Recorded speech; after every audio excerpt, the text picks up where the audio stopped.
केंद्रीय गृहमंत्री अमित शहा महाराष्ट्र दौऱ्यावर शिर्डीत साईबाबांचं दर्शन घेणार, कारखान्याच्या विस्तारीकरणाचं उद्घाटन तसंच बाळासाहेब विखे पाटील यांच्या पुतळ्याचं अनावरणही करणार।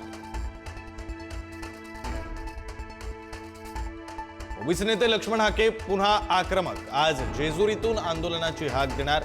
हजारो तरुणांनी ओबीसी लढ्यासाठी जेजुरी गड्यावर येण्याचं केलं आवाहन।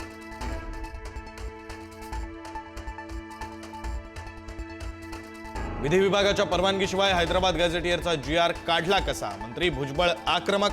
तर 2014 पासूनच्या जात प्रमाणपत्रासह पडताळणी प्रमाणपत्रांची श्वेतपत्रिका काढा, पंकजा मुंडेंसह ओबीसी नेत्यांची मागणी। जीआर रद्द करायला बापाची पेंड आहे का, जरांगेंचा ओबीसी नेत्यांवर हल्लाबोल। तर एकही प्रमाणपत्र बाद होता कामा नये, जरांगेंचा सरकारला इशारा।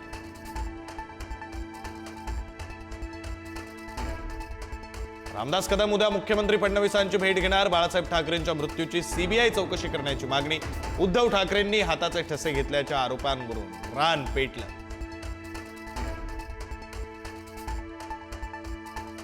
नाशिक महापालिका जिंकण्यासाठी शिंदेच्या शिवसेनेची जोरदार तयारी। आज शिंदे नाशिकमध्ये मेळावा घेणार, तर याआधीच भाजपचा 100 पारचा नारा।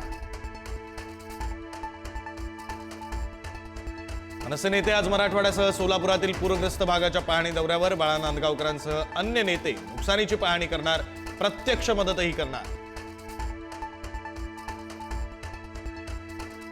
सखाराम बाइंडरच्या पहिल्या 10 प्रयोगाचे पैसे पूरग्रस्तांना देणार, अभिनेते सयाजी शिंदे यांची घोषणा। सखाराम बाइंडर नाटकाचा दिल्लीतील ओपनिंग शो हाऊसफुल। पुण्यातील लोगावमध्ये स्थानिक आमदार आणि नागरिकांमध्ये मोठा वाद, वडगाव शेरीचे आमदार बापू पठारे यांचा स्थानिकांशी वाद, पठारेंच्या चालकाकडून स्थानिकांना मारहाण झाल्याचा आरोप।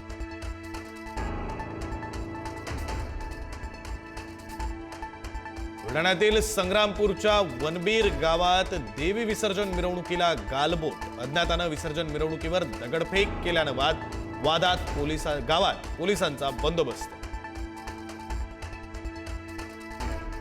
चक्रीवादळाची तीव्रता आणखी वाढली, 7 ऑक्टोबरपर्यंत पालघरसह मुंबई, ठाणे, रायगड, सिंधुदुर्ग जिल्ह्यांना सतर्कतेचा इशारा। समुद्र किनारपट्टी भागात वादळी वारं वाहण्याची शक्यता।